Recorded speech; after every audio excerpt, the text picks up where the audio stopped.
Assalamualaikum warahmatullahi wabarakatuh. Bismillahirrahmanirrahim. Alhamdulillahirabbil alamin. Wassalatu wassalamu ala sayyidil mursalin sayyidina wa maulana Muhammadin wa ala alihi wa sahbihi wa barik wa sallim ajma'in. Amma ba'd. Saudara-saudara sekalian, selamat berjumpa dengan kajian isi kandungan Al-Quran yang pada saat ini akan mengkaji surat Al-Ikhlas. Namun, jika kita menelaah ayat yang pertama sampai ayat yang terakhir di surat Al-Ikhlas, tiada kata ikhlas dalam surat Al-Ikhlas tersebut. Apakah ada makna yang tersurat? Qala Allah Ta'ala fil kitabil karim, Bismillahirrahmanirrahim. Qul huwallahu ahad, Allahus samad, lam yalid wa lam yulad wa lam yakul lahu kufuwan ahad. Katakanlah, dialah Allah yang Maha Esa. Allah adalah Tuhan yang bergantung kepadanya segala sesuatu. Dia tidak beranak dan tidak pula diperanakkan, dan tidak ada seorang pun yang setara dengan Dia. Saudara-saudara kalian, di surat Al-Ikhlas ini ayat yang pertama yang berbunyi Qul huwallahu ahad, yang artinya katakanlah, dialah Allah yang Maha Esa, dapat kita pahami bahwa Allah itu adalah Tuhan yang jumlahnya satu, jumlahnya esa namun tak berbilang, zat yang tidak bisa dibagi-bagi. Kalaulah satu itu dibagi tiga dalam hitungan matematika sama dengan sepertiga, dibagi dua seperdua, dibagi empat seperempat. Namun Allah tidak bisa dibagi dalam hitungan matematika. Allah zat yang maha satu, Allah itu tidak bisa dibagi. Sehingga dalam ajaran Islam menolak konsep Trinitas, Tritunggal, atau menyekutukan Allah, menganggap Allah itu lebih dari satu. Selanjutnya, ayat yang kedua berbunyi Allahus samad, yang artinya Allah adalah Tuhan yang bergantung kepadanya segala sesuatu. Hal ini dapat kita pahami bahwasanya Allah itu adalah Tuhan yang dibutuhkan oleh semua makhluknya, baik yang ada di langit dan di bumi.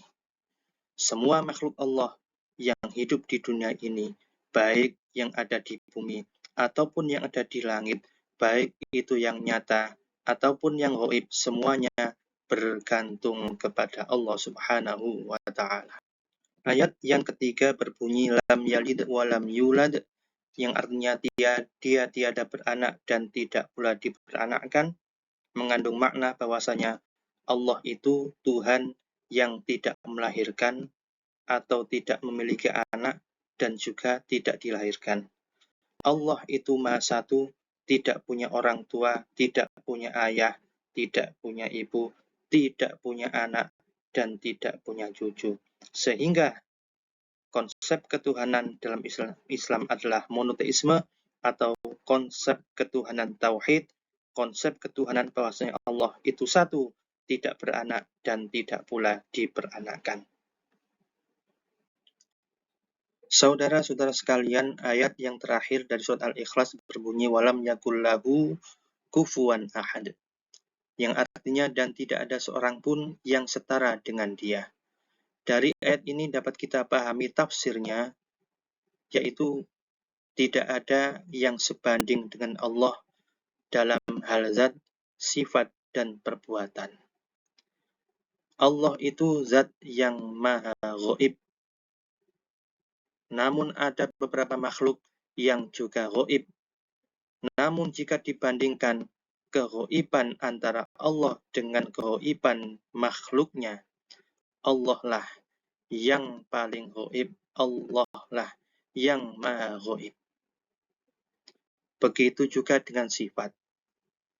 Allah itu tidak tergantung dengan siapapun. Allah itu berdiri sendiri, Allah punya sifat qiyamuhu binafsihi. Allah itu berdiri sendiri, namun jika kita bandingkan dengan kita selaku manusia yang lemah, kita masih menggantungkan diri kepada Allah, kita membutuhkan Allah, kita berdoa kepada Allah, kita beriadah kepada Allah, dan lain sebagainya.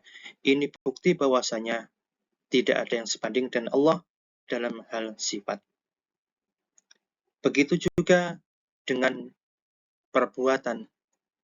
Tidak ada yang sebanding dengan Allah dalam hal perbuatan. Allah ingin melakukan sesuatu apapun dengan lafaz kun fayakun, jadilah engkau, maka jadilah. Namun kita selaku makhluk yang lemah, kita tidak bisa seperti yang diperbuat oleh Allah kun fayakun. Kita melakukan sesuatu untuk berkreasi, kita berkarya, tidak langsung kun fayakun, jadilah maka jadilah, namun masih membutuhkan sebuah proses. Ini yang dimaksud tidak ada yang sebanding dengan Allah dalam perbuatan.